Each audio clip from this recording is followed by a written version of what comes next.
Sí, doctora, ahí se estaba viendo el PowerPoint. Ahí se está viendo, ya, súper, que no me apareció la opción directa de PowerPoint, así que por eso lo hice así, ya. Entonces, bueno, esto es un tema que a mí me encanta, ¿ya? Y creo que intentar resumir todo en una sola presentación y en 30 minutos no es tan simple, ¿ya? Pero nada, vamos a hacer mi mejor esfuerzo. Mi especialidad, que es medicina reproductiva, obviamente habla mucho de tasas, porcentajes y cosas, así que voy a intentar no aburrirlos tantos con porcentajes, pero es parte de, digamos, porque obviamente las tasas de éxito se miden en, digamos, en eso, en números, ¿ya? Primero una mini introducción.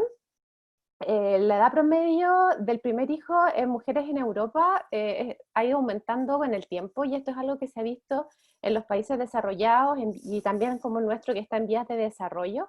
Así que esto es un fenómeno que ya es bastante claro, ya es algo que sabemos. Y, por ejemplo, esta es la edad media en España, como ha ido aumentando con los años. Hoy en día la edad promedio en España de las españolas es 32 años y un poco lo que ha disminuido un poco esta edad es las inmigrantes, que son este número que está acá, que habitualmente son, y es un poco también lo que puede pasar acá en nuestro país. Por eso lo muestro porque la tasa de inmigración en España es bastante alta y es un poco parecido a los fenómenos que se están dando acá. En Chile, bueno, esto es un recorte de un diario chileno que dice madre pero después, promedio en que las chilenas tienen su primer hijo aumentó 3 años en las últimas 4 décadas.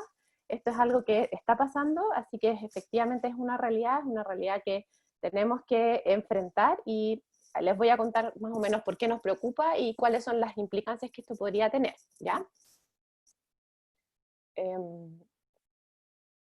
Entonces, esta es un poco la caricatura de la imagen, digamos, la imagen de esta mujer como ultra top, empoderada. No sé si ustedes conocen esta serie, es una serie que para ustedes probablemente es bastante antigua, se llama Sex and the City. Ella es la protagonista, que es Carrie Bradshaw, y básicamente cuando uno escucha a veces las presentaciones dicen, bueno, esto del aumento de la edad de la mujer, digamos, de la maternidad, postergar la maternidad, es algo porque las mujeres han querido como ponerse a estudiar o están como ambiciosas por dinero y por poder. Y en realidad no es tan así, porque de hecho se necesitan dos para tener guagua y una de las realidades también que uno puede evaluar es que estas mujeres así, que efectivamente mucho, hay un porcentaje de esto, de que aplazan la maternidad digamos, por cosas más bien laborales o profesionales, se necesita un otro también para poder formar familia y muchas veces ese otro y el padre digamos, que uno espera tener los hijos tampoco aparece. Y de hecho en la serie Vic, que es este ser, le pide matrimonio en la película, pero finalmente igual no se casan. Así que es como un fracaso lo que ocurre. Y esto también le demuestra que esta línea de acá es la evolución de la edad en las mujeres en Europa, pero la línea de arriba es la edad en los hombres. Así que tanto hombres como mujeres hemos ido aplazando la maternidad. Así que este es un estudio en España donde muestra las causas de por qué las mujeres retrasan la maternidad respecto al momento ideal. Y no sé si alcanzan a ver, pero por lo menos las barritas amarillas es porque no tenía una relación sentimental estable. O sea, muchas pacientes, en algunos rangos etarios, incluso la mayoría, posponen la maternidad no porque ella quiera ser exitosa o quiera tener mucha plata o porque quiera estudiar miles de años, como nos pasa a nosotros las doctoras. Eh, Muchas pacientes están postergando su maternidad porque no han encontrado a aquel ser, digamos, aquel marido o pololo o quien sea, digamos, el partner para poder ser, digamos, papá o mamá. Así que me tomé una libertad de que cambié los desafíos de la fertilidad en el siglo XXI, aumento en la edad reproductiva de la mujer, por el aumento en la edad reproductiva de las personas. ¿Ya? Así que porque efectivamente tanto hombres como mujeres hemos tomado esta decisión de postergar nuestra maternidad, ¿ya? Y obviamente, como yo soy ginecóloga, voy a enfocarme en los problemas relacionados con la edad, pero con la edad materna principalmente, ¿ya? bueno, uno de los principales riesgos, y es el que todos conocemos, es el riesgo de las aneuploidías, y vamos a hablar de eso. También tenemos los riesgos preconcepcionales, y tenemos también los riesgos obstétricos, ¿ya? Dentro de los riesgos preconcepcionales sabemos que tenemos una menor tasa de embarazo, una mayor tasa de aborto, una menor reserva ovárica y una menor calidad ovocitaria, ¿ya? Vamos a ir desglosando esto. Dentro de los riesgos obstétricos sabemos que tenemos una mayor tasa de mortalidad materna, una mayor tasa de mortalidad fetal tardía, una mayor tasa de mortalidad infantil y una mayor tasa de bajo peso al nacer. Y en cuanto a las aneuploidías, tenemos una mayor tasa de aborto y una mayor tasa de niños con síndrome de Down, ¿ya? Quiero hacerles, bueno, una aclaración. Nosotros en la Universidad Católica, por ideología y por nuestra línea de pensamiento, hacemos solamente tratamientos de baja complejidad, no hacemos tratamientos de alta complejidad, pero en esta presentación yo me voy a referir indistintamente tanto a tratamientos de alta como de baja complejidad en honor a la evidencia científica y a la verdad, ¿ya?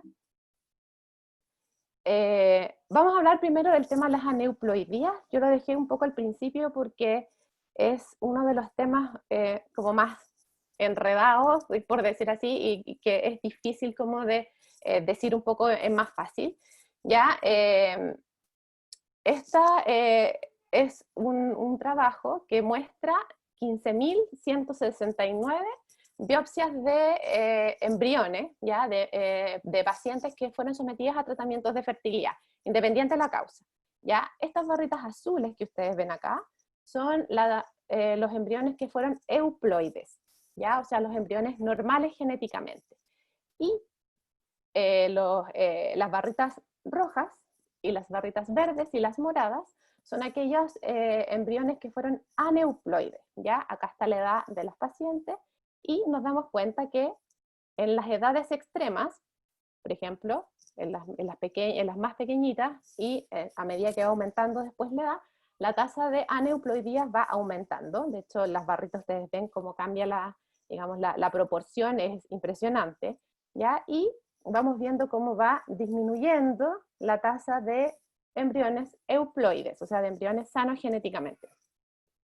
Las barritas rojas son aquellos embriones que tenían un solo cromosoma alterado, las barritas verdes son las que tienen 2 cromosomas alterados, y las barritas moradas son aquellos que tienen más de 3 errores cromosómicos, que ustedes ven como también las barritas moradas son muy importantes en las pacientes que tienen sobre 44 años, ¿ya? Pero quiero mostrarles que en todas las edades existen embriones aneuploides, ¿ya? Por lo tanto, las aneuploidías efectivamente son más frecuentes a mayor edad, pero también se ven en pacientes jóvenes, ¿ya? Así que esto, por alguna razón, las alteraciones genéticas, las alteraciones cromosómicas son algo que son al parecer inherentes a la especie humana. O sea, algo pasa en nosotros que tanto pacientes jóvenes como pacientes mayores existe digamos, este error genético. Y eso también un poco explicaría por qué las tasas de aborto en nuestra especie son tan altas comparadas con otras especies.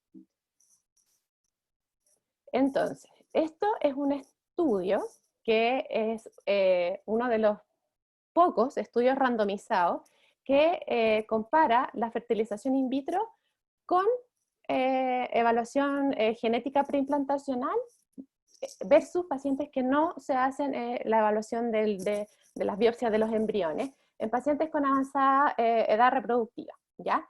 ¿Por qué? Porque uno dice, si los aneuploidías son un problema de las pacientes con mayor edad, entonces si yo le hago a todas un estudio genético preimplantacional, espero que la tasa de embarazo aumente. Es como, del punto de vista teórico, suena muy lógico. Pero ¿qué pasó en la realidad? La tasa de parto, que es lo que a nosotros nos importa, más que la tasa de embarazo, la tasa de parto, o sea, la tasa de recién nacido vivo, no cambió en las pacientes que se hicieron el estudio genético preimplantacional versus las que no se hicieron. Y esto cuando tú comparabas a los 6 meses de estudio, ¿ya? O sea, es la misma. Pero lo que sí cambiaba, y es un poco lo que les quería conversar, que les quería mostrar, es que si yo cambio digamos, el outcome y veo mi tasa de parto en la primera transferencia y por transferencia, o sea, en el primer tratamiento, con mi primer embrión, claramente los pacientes que tienen estudio genético preimplantacional tienen una mejor tasa de parto por transferencia, insisto, que los pacientes que no se hacen, y lo mismo pasa cuando lo vemos por paciente, ¿ya? Pero ¿qué es lo que ocurre? ¿Y por qué un poco la diferencia entre estas tasas versus estas otras tasas? Es por esto. Es porque, ¿para qué es lo que más me sirve el estudio genético preimplantacional?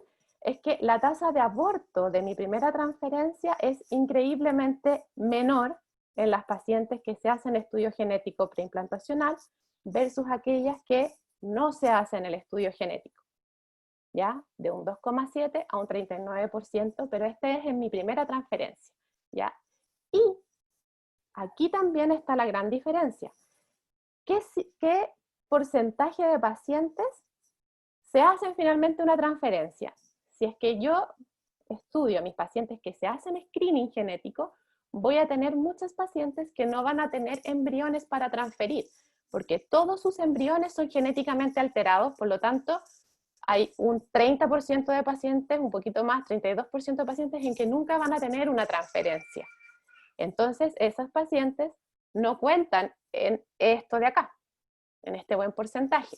En cambio, aquellas pacientes que no se hacen el estudio genético, tengo muchas más transferencias. ¿Por qué? Porque aumento la cantidad de embriones disponibles, porque como no les hago el estudio genético, se transfieren todos los embriones, independientes si tenga o no tenga, o sea, se van a transferir todos, entonces la paciente tiene muchas más probabilidades de transferirse y tiene más probabilidades de tener más transferencias. Por lo tanto, las pacientes sin estudio genético tienen más intentos, tienen como más opciones para poder hacer los tratamientos, ¿ya? No sé si se entiende, pero lo que tiene que quedar es que para lo que sirve el estudio genético preimplantacional es para disminuir las tasas de aborto en la primera transferencia, pero no aumenta la tasa de recién nacido vivo. ¿Por qué? Porque muchas pacientes en el grupo de estudio genético se van a quedar sin transferencia, no van a entrar en el denominador, quedan sin posibilidad de tener tratamiento. ¿Ya?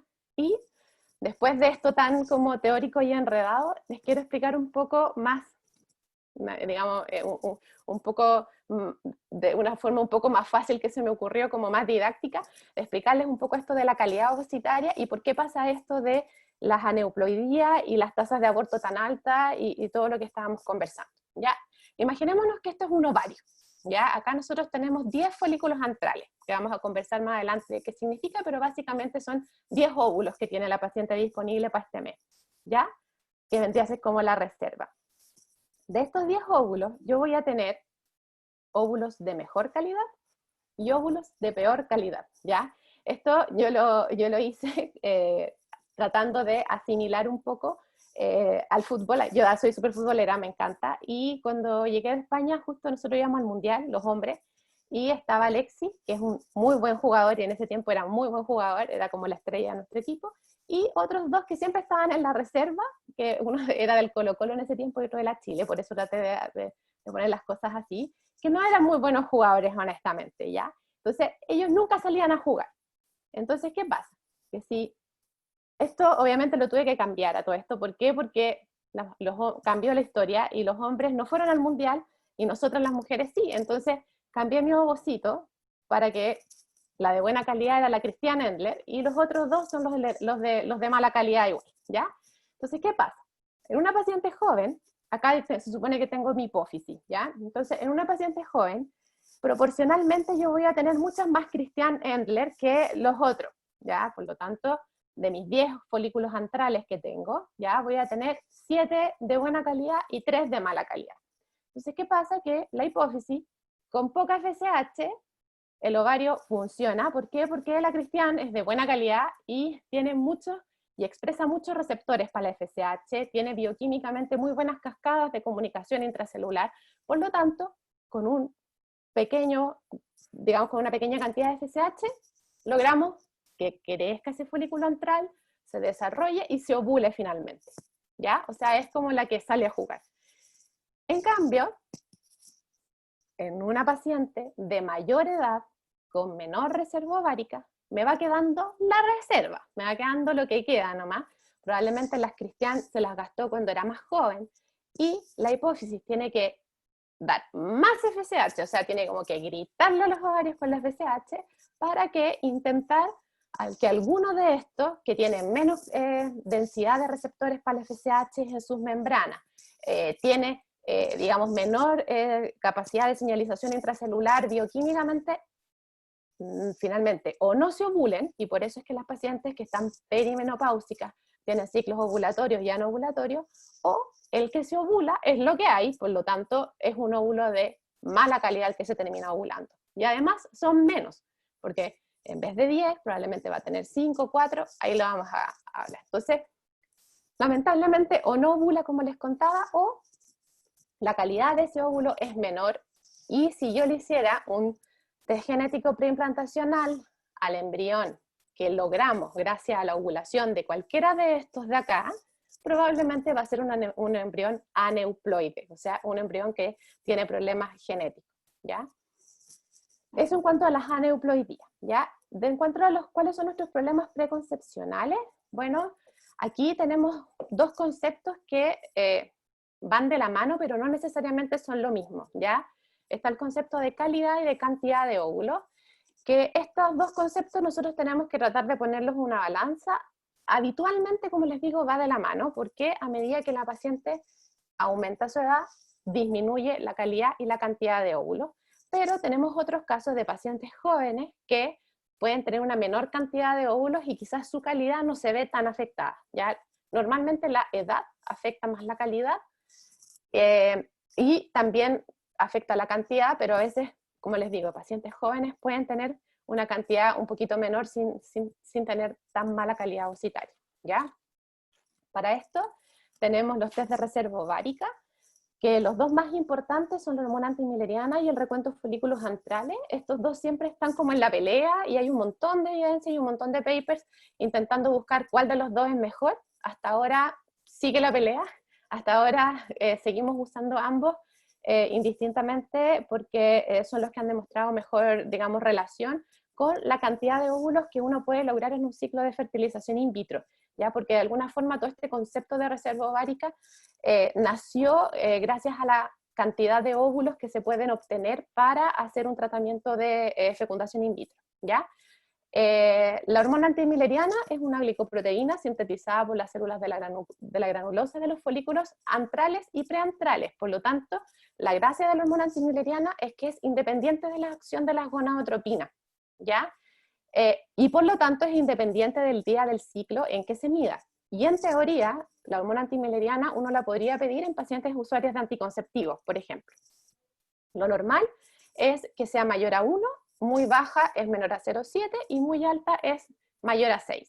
¿Ya? Eso en nanogramos por ml, que es lo que más frecuentemente en menos los laboratorios en Santiago y en Chile se mide, ¿ya?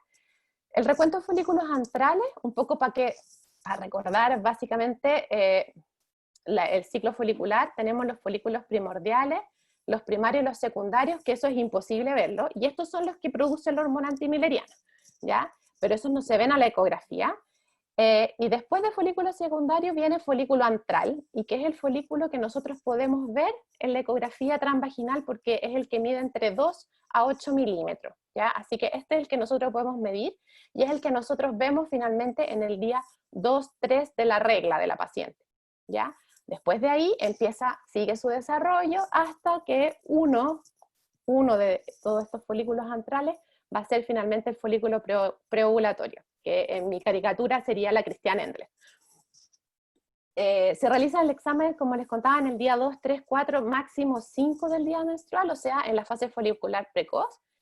Y la desventaja que tiene versus la hormona antimileriana es que es observador dependiente, porque es una ecografía, ¿ya? A diferencia de la hormona antimileriana, que es un examen de sangre. Así que en ese aspecto tendría la ventaja la antimileriana, y es por eso que algunos autores prefieren la antimileriana versus folículos antrales, pero en realidad en manos de especialistas en reproducción, el recuento de folículos antrales tiene una súper buena relación a la cantidad de folículos conseguidos en un ciclo de fecundación in vitro. Así que en ese aspecto, como les digo, la evidencia todavía no demuestra si es que uno es mejor que el otro, ¿ya?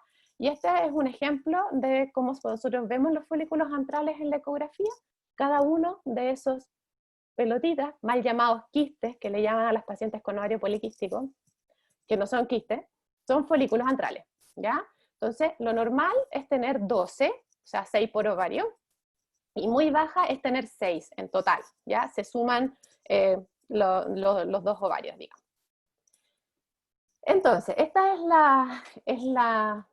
es como ese gráfico que nuestros pacientes odian, y es el gráfico que todas, cuando se lo mostramos, en muchas salen las lágrimas, pero es algo que lamentablemente no podemos cambiar.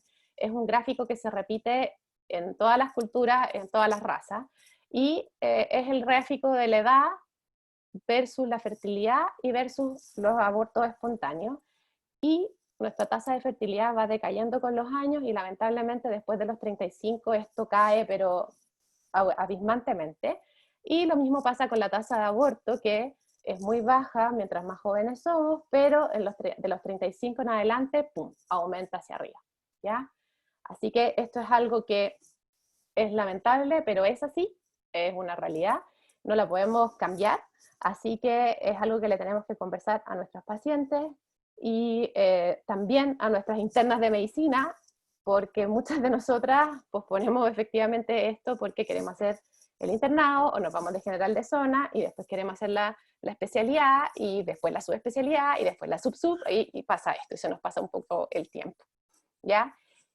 La vitrificación de ovocitos es una de las alternativas que tenemos un poco como para tratar de congelar la edad de aquí para acá, digamos, ya como para congelar la edad de nuestros ovocitos. Pero hay que tener ojo con la vitrificación de ovocitos. ¿Por qué? Porque también depende obviamente de la edad en la que uno decida hacer esto, y el número de ovocitos que uno pueda congelar, ¿ya? Y que esto depende de nuestra reserva ovárica. Por lo tanto, en pacientes con reservas ováricas muy bajas, o en las pacientes mayores de 35 años, la tasa de éxito finalmente, o la tasa de recién nacido vivo, no es muy alta, ¿ya? Así que ojo con eso, porque muchas veces las pacientes esperan a cumplir 35 o 38 para vitrificar si es que no han sido mamás, y esa no es una buena estrategia. La mejor estrategia es que las pacientes sean más jóvenes, que es la línea azul, ¿ya? Así que ojo con eso, es una buena alternativa, sí, es la alternativa que tenemos, porque no tenemos un tratamiento para esta, digamos, realidad, pero podemos hacerlo, como les contaba, lo de la vitrificación ovocitaria como una alternativa de prevención en este caso, ¿ya? ¿Cuáles son las tasas de embarazo por FIV versus ovodón?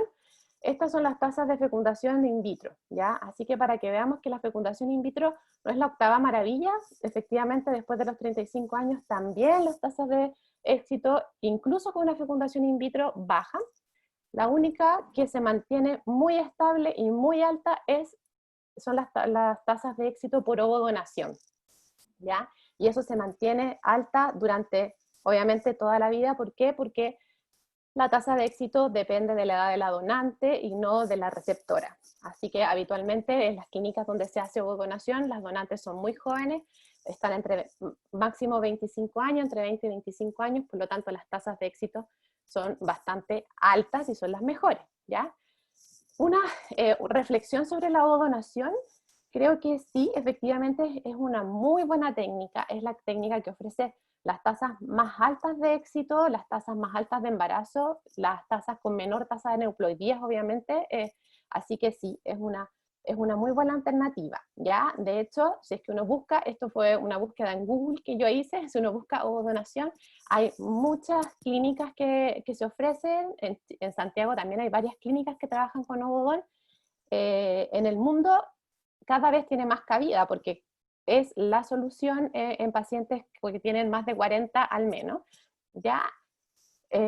uno espera de que obviamente, digamos, y uno trata de siempre mirar la parte positiva de estos tratamientos. Yo creo que sí, hay muchas mujeres que han sido beneficiadas con esto, muchas familias que se han formado gracias a la ovodonación, pero también, por otro lado, tenemos que ver hasta dónde es éticamente correcto o hasta qué edad yo le voy a ofrecer a estas pacientes un tratamiento de ovodonación, porque hoy en día con la ovodonación se puede hacer de todo. De hecho, por ejemplo, acá hay una paciente de 74 años que tuvo gemelo y fue por el tratamiento de ovodonación, o en este caso una abuela de 61 años que dio a luz a su propia nieta, digamos, porque, digamos, su hijo con su pareja hicieron el tratamiento de la ovodonación con útero subrogado. Y la subrogancia de útero es un tema que también hay que verlo desde el punto de vista social. Hay clínicas enormes de este tipo, digamos, de tratamiento, como clínicas en India, por ejemplo, que de hecho, si ustedes lo buscan, hay una clínica en India que se llama Baby Factory, que es como digamos, una industria productora de niños, y que de alguna forma son familias de muy bajos recursos que acuden a estos centros como una forma de encontrar un poco la salvación, porque les pagan mucho dinero a las madres que subrogan su útero. Yo no estoy en contra de esto, pero creo que igual hay que ponerle un ojo y hay que verlo también como desde la otra vereda, y esto obviamente tiene costos sociales y tiene también una visión social de que tenemos que tener como conciencia de lo que está ocurriendo. ¿Y qué pasa con las técnicas de baja complejidad, que son las que nosotros hacemos? Bueno, también se ve cómo va decayendo las tasas de embarazo a medida que van aumentando, digamos, la edad de las pacientes. Estos son ciclos de inseminación intrauterina en una clínica china, ya donde muestran las tasas de embarazo, que sus tasas máximas son de 14.3%. Esto es la tasa por ciclo, ya no por paciente. O sea, si una paciente se hace, por ejemplo, 3 ciclos de inseminación intrauterina, se considera cada ciclo aparte. No es como que consideres si una paciente está embarazada, no es un 100%, va a depender de la cantidad de ciclos que se vaya haciendo, ¿ya? Así que esta es la tasa de embarazo por ciclo. Vemos que efectivamente va disminuyendo a medida que aumenta la edad, que eso es algo que es una constante, y que efectivamente la tasa de embarazo entre 38 y 39 años y las mayores de 40 es bastante bajita. La tasa de recién nacido vivo, de hecho, es alrededor de un 2%, pero esto igual depende de las manos en las que estén, ¿ya? Así que eso también era algo que les voy a mostrar después cuáles son nuestras tasas. Así que yo creo que el mensaje de esto es que en baja complejidad las tasas de embarazo son aún menores y las tasas de recién nacido vivo son menores aún que en la fecundación in vitro. Pero, por ejemplo, este es un estudio alemán donde también se hicieron análisis de 4.240 ciclos de inseminación intrauterina. Acá también las tasas están por ciclo, no por paciente. Y se vio que en realidad la gran caída de las tasas ocurría en las pacientes de 42 a 43 años, o sea, las mayores de 42, ¿ya? En cambio, tanto las de 40 como las de 35 a 39 tenían una tasa de embarazo bastante similares. Obviamente que las menores de 25 tienen una tasa mucho mayor, las de 25 a 29 también, pero en este caso a ellos, las de 40 no se les cayeron tanto como en la otra serie, ¿ya? Y les quería mostrar nuestras tasas. Estas son las tasas de la Católica y esto es la tasa de embarazo entre el 2015 y el 2017, que son los datos que yo he podido, digamos, manejar. Y en realidad, si tú ves, nuestras tasas son bastante más altas que las tasas reportadas como en la literatura más internacional, ¿ya? Por eso les comentaba esto de que es súper importante el centro a los que ustedes mandan a los pacientes, y es súper importante saber cómo las tasas por centro, porque no necesariamente esto es tan constante. O sea, lo que dicen los papers muchas veces no es tan, digamos, expresado tan como la realidad en las manos de las distintas clínicas, los distintos centros que existen, ¿ya? La tasa de aborto absolutamente cambia según la edad y también aumenta. Son nuestras tasas de aborto, que si las agrupamos por edad, parecido a lo que hicieron en los papers anteriores, entre los 25 y los 29 años nuestra tasa de aborto es alrededor de un 5%, entre los 30 y los 34 un 23,4%, entre los 35 y 39 un 28,3%, pero en las mayores de 40 esto claramente es mucho mayor, que es un 45%, que es más o menos el 50% que uno, que está como, que es como lo que está más reportado en los libros y en la literatura más clásica, ¿ya? Así que sí, la tasa de aborto aumenta también. Y esta es un poco la misma tabla del paper chino que les mostré recién, pero con nuestras tasas, con las tasas en la Católica. Estos son datos que no hemos publicado todavía, tirón de oreja para mí, pero sí son datos que los tenemos, pero no hemos publicado, y como ustedes se dan cuenta, nuestras tasas globales de embarazo son bastante más altas que las que estaban ahí publicadas, y efectivamente, entre 38 y 39 años, la tasa de embarazo por ciclo, porque esto no es por pacientes, por ciclo, es un 16,7%, y la tasa de recién nacido bio, que esto es la tasa, si le restamos la tasa de abortos, más las tasas de óbito, nosotros tenemos solamente una paciente en estos últimos años que presentó un óbito, un 11,3%, ¿ya? Así que ese 2% que salía digamos, en los otros estudios, en nuestro caso es un poquito más alto. De hecho, en las mayores de 40 tenemos la no despreciable suma de un 6,5. Ahora, obviamente estas tasas son menores que las que ofrece la fecundación in vitro y menores que las que ofrece la fecundación in vitro con óvulos donados, claramente. ¿Ya? Y un poco nuestra experiencia en pacientes con baja reserva, que aquí son pacientes que tenían antimilerianas menores a 1. ¿Ya? Ese fue nuestro criterio de inclusión.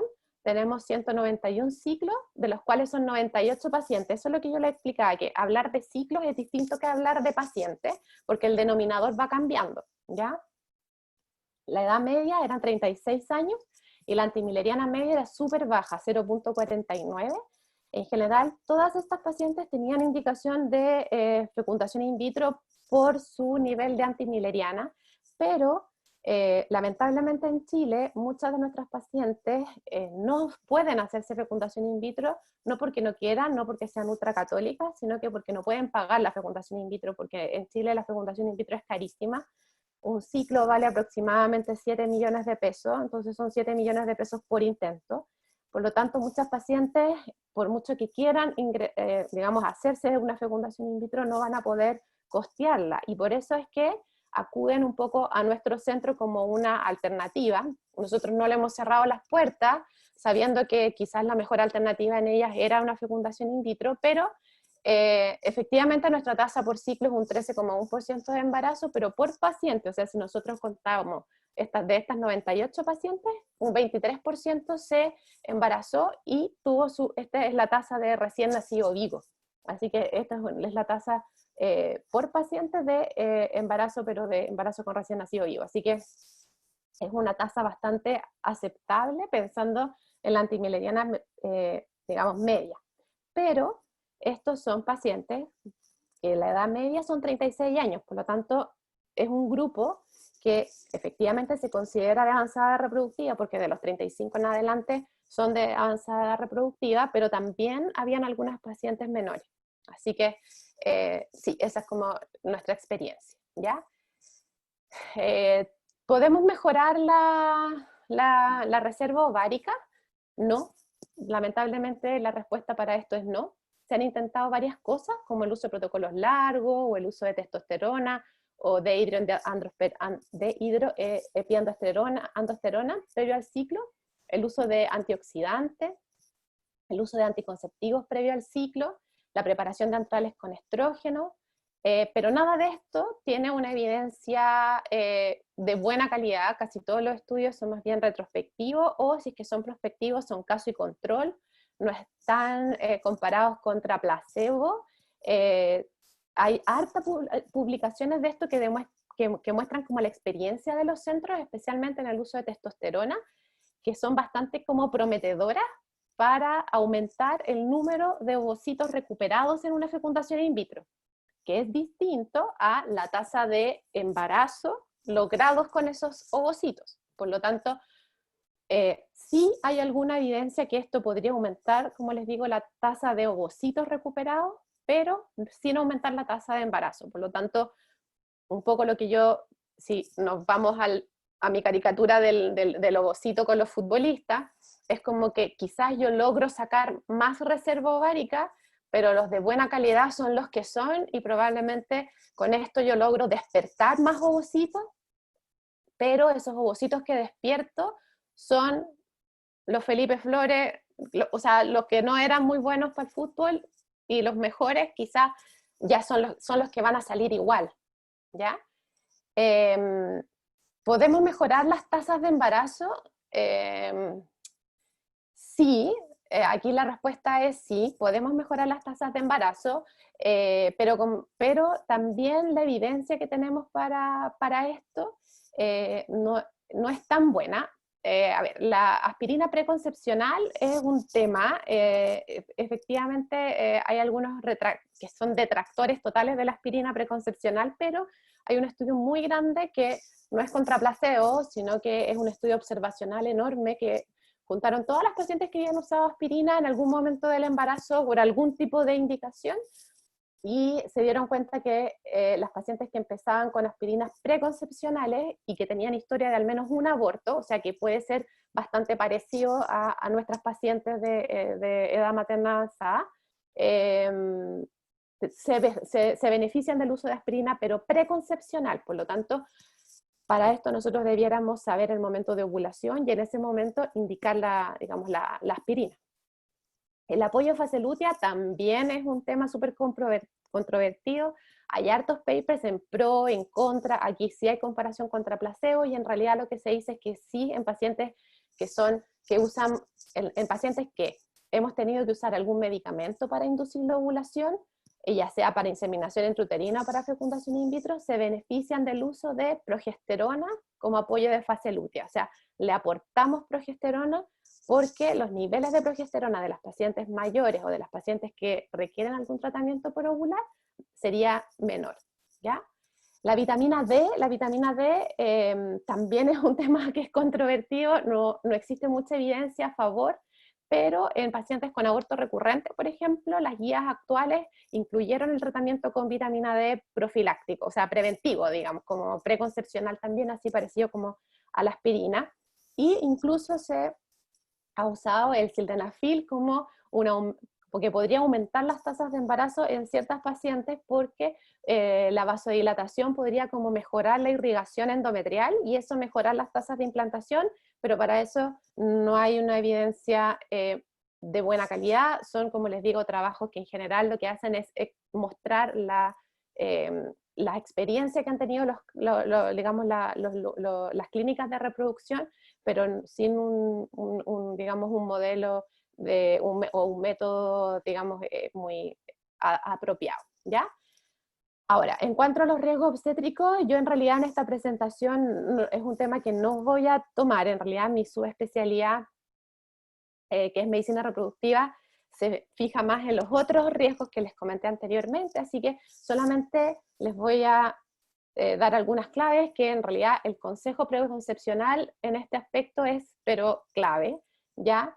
Y la mayoría de digamos, de nuestro esfuerzo debiera ir en el control de las patologías crónicas concomitantes, porque cuando uno ve, por ejemplo, uno de los trabajos súper importantes que se hizo en población chilena, del doctor Donoso, que ve cómo aumenta la tasa de mortalidad materna, la tasa de mortalidad infantil en pacientes mayores de 40, es principalmente por el control de las patologías crónicas concomitantes. Son pacientes que tienen hipertensión, tienen diabetes, o sea, van acumulando patologías crónicas porque son pacientes mayores. Y en este caso, el rol es el de especialista en medicina materno-fetal. Nosotros, todas pacientes que tiene alguna patología de base o que tiene más de 40 años, debiera sí o sí controlarse con un especialista en medicina materno-fetal y no con ginecología general idealmente, o ir al poli de alto riesgo obstétrico en el caso de la APS. Y mis conclusiones, bueno, ¿qué es lo que me llevo para la casa, cierto? Uno, la edad materna avanzada es una realidad cada vez más frecuente. Dos, a mayor edad, menor calidad ovocitaria y menor reserva ovárica.